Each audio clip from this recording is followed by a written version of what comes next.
नमस्कार दोस्तों, मैं एडवोकेट सुमित सोनी। आज एक नए टॉपिक पे बात करेंगे कि सरफेसी की कार्यवाही में क्या बोरोवर को किसी भी प्रकार का कोई राइट नहीं है। सरफेसी की क्या कार्यवाही रहती है इसके बारे में हमने पिछले वीडियो में बात करी थी, उसकी कंप्लीट प्रोसेस हमने वहाँ बताई थी। लेकिन अब बात यह है क्या बोरोवर को इसमें किसी भी प्रकार का राइट नहीं है? नहीं दोस्तों, ऐसा नहीं है। आज हम बात करेंगे कि सरफेसी में बोरोवर को क्या राइट है, किस प्रकार राइट है।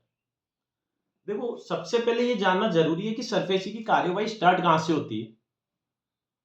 सरफेसी कार्यवाही एनपीए खाता जब एनपीए हो जाता है वहां से बैंक अपनी कार्यवाही चालू करती है।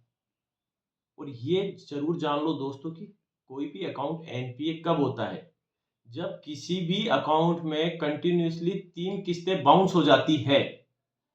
ये चीज गौर से सुनिएगा, कोई भी 3 किस्तें बाउंस हो जाती है कंटिन्यूअसली तो खाता एनपीए हो जाता है। तो इसमें ध्यान देने वाली बात यह है कि आपकी कोई भी 2 किस्त बाउंस हो जाती है तो तीसरी किस्त बाउंस मत होने दीजिए। आप कैसे भी उसके अंदर तीसरी किस्त डलवा दीजिए, क्योंकि खाता एनपीए कब होगा? जब 3 किस्त बाउंस हो जाएगी। जब 3 किस्त बाउंस नहीं होगी तो खाता एनपीए नहीं होगा। लेकिन कई बार स्थिति ऐसी होती है कि हम पेमेंट की व्यवस्था नहीं कर पाते और हमारा खाता एनपीए हो जाता है। अगर खाता एनपीए हो जाता है तो फिर बैंक प्रोसेस में आ जाती है कि अब इससे रिकवरी लेनी है।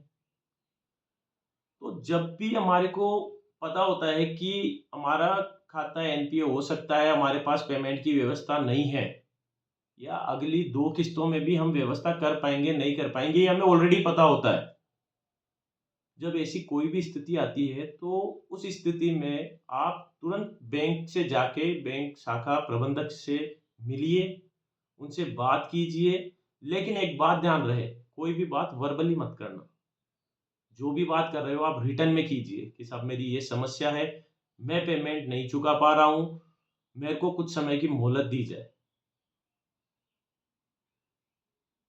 बैंक के पास राइट होता है कि वो आपको 6 महीने, 8 महीने, 2 साल, बैंक के पास 2 साल तक का टाइम देने का राइट होता है।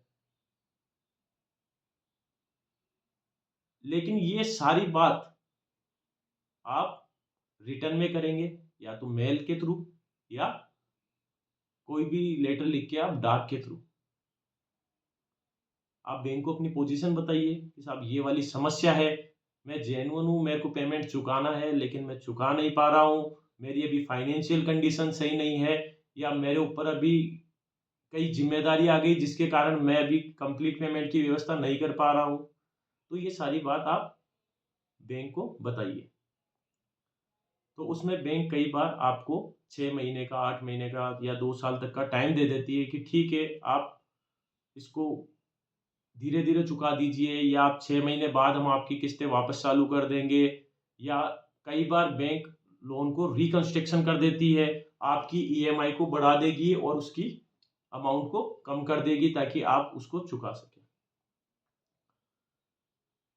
लेकिन कई बार बैंक आपकी कंडीशन को नहीं मानती है, आपकी सिचुएशन को देख के भी नजरअंदाज करती है, क्योंकि आज के टाइम में मार्केट में इतनी ज्यादा फाइनेंशियल कंपनी आ चुकी है, छोटी छोटी एनबीएफसीज बहुत आ चुकी है।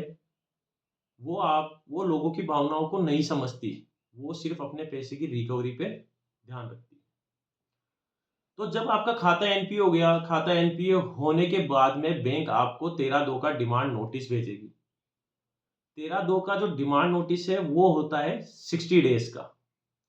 अब इसमें भी दो चीज है, 60 डेज ये दो तरीके से बांटा गया है, 15 डेज प्लस 45 डेज।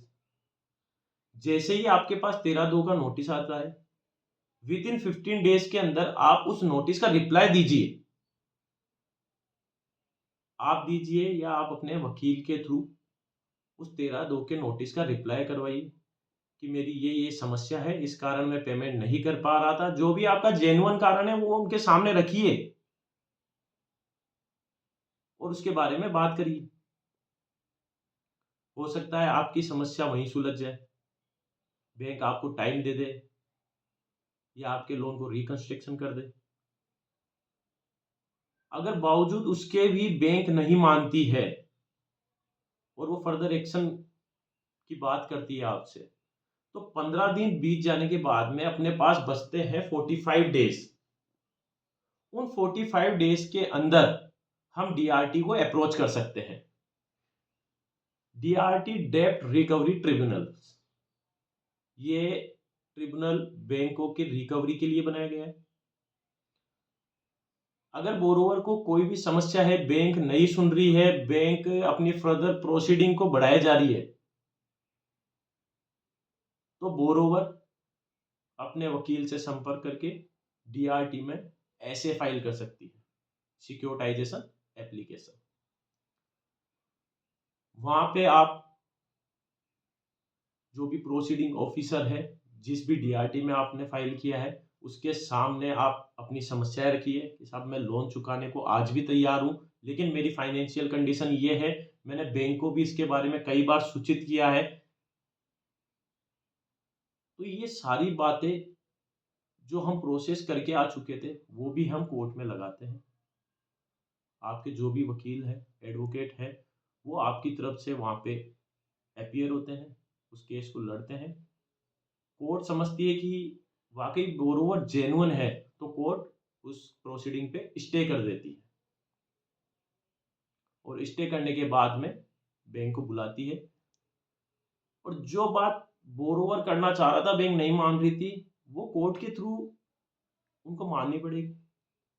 एक प्रोसीडिंग को उनको थोड़ा सा इजी करना पड़ेगा कि बोरोवर पैसा देने को तैयार है, लेकिन आप इसको थोड़ा सा इजी कर दीजिए ताकि ये पेमेंट को चुका सके। अब बात जो मैं ये कर रहा था 13/2 की, लेकिन कई बार आजकल देखा जाता है कि कई बार बैंक 13/2 का नोटिस नहीं देती है। कई एनबीएफसीज हैं जो 13/2 का नोटिस नहीं देती और सीधा सिंबॉलिक पोजीशन का नोटिस देती है, सेक्शन 13(4), सेक्शन 13 सब क्लोज 4। वो डायरेक्ट आपके घर पहुंचती है, वहां पे चस्पा करती है नोटिस को, आपको रिसीविंग कराती है और चली जाती है कि बैंक ने सिंबॉलिक पोजीशन ले ली है, आज से ये मकान बैंक का हो गया है। उस कंडीशन में भी आप डीआरटी को अप्रोच कर सकते हैं और डीआरटी में आप ये बता सकते हैं कि साहब हमारे को ना तो इन्होंने डिमांड नोटिस दिया 13/2 का और डायरेक्ट इन्होंने हमारे घर पे सिंबॉलिक पोजीशन ले लिया। तो बोरोवर को भी कई राइट्स हैं, लेकिन उन राइट्स का उपयोग करने के लिए आपको सही समय पे सही तरीके से सही प्रोसीडिंग करना बहुत जरूरी है। अगर इस प्रकार की कोई समस्या सिक्योर्ड लोन में आप लोगों के आ रही है, तो आप अपने संबंधित एडवोकेट से मिलिए। अगर आपको डीआरटी कोई एडवोकेट नहीं मिलते हैं, तो आप हमारे से संपर्क कीजिए, हम डीआरटी में प्रोसीड करते हैं। कोई भी प्रकार की समस्या है सिक्योर्ड लोन से रिलेटेड, बैंक के किसी भी प्रकार के लोन से रिलेटेड, तो आप हमसे संपर्क कीजिए। अपनी जब तक समस्या आप सामने रखोगे नहीं, आपको उसका सॉल्यूशन मिलेगा नहीं। इसलिए हर चीज का सॉल्यूशन है, लेकिन उसके लिए आपको थोड़ा सा लड़ना पड़ेगा, उसके बारे में बोलना पड़ेगा। बोलोगे तो सुनेंगे, सुनेंगे तो उसका सॉल्यूशन मिलेगा।